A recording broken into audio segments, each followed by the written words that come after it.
Ya, pemirsa, lantas bagaimana prospek investasi pasar modal tanah air di tangan Menteri Ekonomi baru? Kita akan membahasnya bersama dengan Chief Economist sekaligus Direktur Bahana TCW Investment Management, Bapak Budi Hikmat. Pak Budi, selamat pagi. Selamat pagi.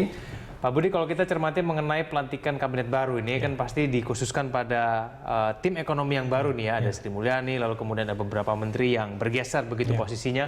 Kalau menurut Pak Budi sendiri, bagaimana kemudian pasar merespon dengan tim ekonomi baru ini, Pak? Oke, untuk edukasi di Bahana kita menggunakan istilahnya Elvis ya untuk memahami dinamika market dan Elvis nih, Elvis jadi seperti penyanyi lawas, tapi ini adalah singkatan dari earning, liquidity, valuation seperti PE ratio, interest rate dan sentimen gitu. Nah, dengan perkembangan global dan yang kemarin yang kejadian dinamika ekonomi Indonesia yang katakan di first quarter kita GDP-nya di bawah ekspektasi, di Bahana kami memformulasikannya sebagai L duluan. Udah bukan Elvis lagi nih ya? Bukan, karena liquidity gede. Tadi Anda sebutkan bahwa stimulus dari Jepang, itu mereka akan mengeluarkan obligasi 50 tahun dengan bunga yang sangat rendah. Mereka melakukan quantitative easing, SCB, pada dasarnya liquidity to flush, boleh dibilang global. L-nya besar sekali.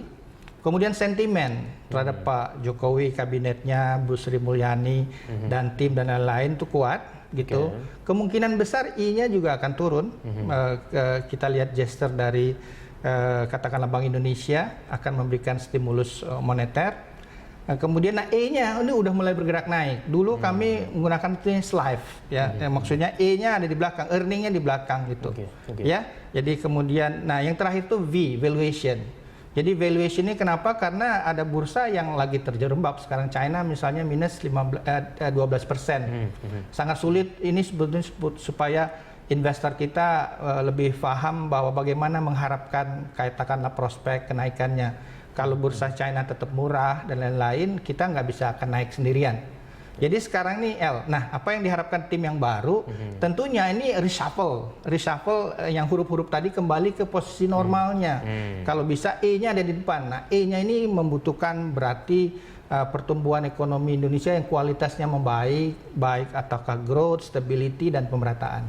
Apakah kemudian nanti tim-tim ekonomi yang saat ini baru begitu ya, Pak Budi ya, memang akan mengarah ke sana? Strategi mereka ke depan dulu ya bahwa Bambang Permadi, sekarang Menteri Bappenas, itu teman sekelas saya di FUI.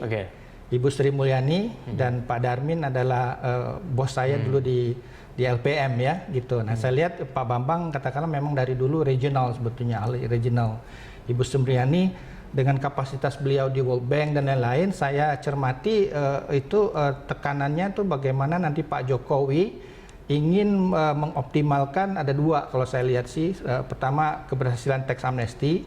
Kedua, beliau kan punya visi bahwa ekonomi akan digenjot ke 7%. Itu permasalahan di kita itu adalah pembiayaan pembangunan. Jadi ketika kita butuh dana untuk pembiayaan defisit ya, dengan katakanlah surat utang domestik terbatas, kita bisa menggunakan pinjaman multilateral dari World Bank katakanlah, dengan blessing Ibu Sri Mulyani dan lain-lain.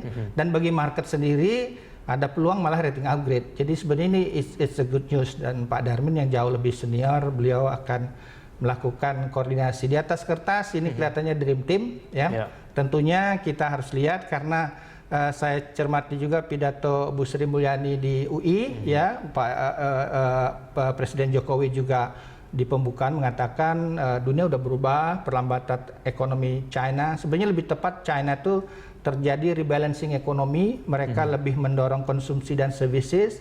Karena itulah Indonesia tidak tepat lagi kalau hanya mengekspor raw material. Kita harus mengekspor barang manufaktur dan barang jadi.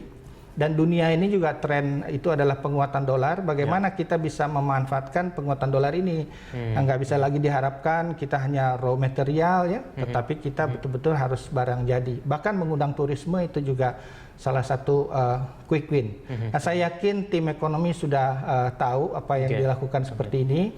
Saya dengar juga ada jadwal katakanlah Menteri Keuangan untuk bertemu dengan pengusaha Indonesia di Singapura untuk bagaimana menjelaskan tax amnesty dan lain-lain. Saya lihat timnya bergerak cepat. Baik Pak Budi, tapi kalau kita cermati kan saat ini sebelum reshuffle begitu ya, sejumlah data ekonomi ini sepertinya tidak meyakinkan begitu ya, penerimaan pajak masih di bawah, lalu kemudian beberapa hal yang lain juga. Apakah kemudian nanti ketika mereka sudah berada di pos yang baru ini, yang Anda bilang tadi di atas kertas ini sangat ideal begitu ya, ini mampu mencapai target tersebut? Ini targetnya tidak ringan loh Pak. Betul. Kemarin kan juga Pak Bambang Brojonegoro pada saat menjadi Menteri Keuangan tidak direvisi target pajaknya, itu contohnya. Ini bagaimana Pak? Iya, kita harus mempersiapkan. Makanya itu tadi katakanlah apa dampak kemungkinan kalau tax amnesty tidak tercapai.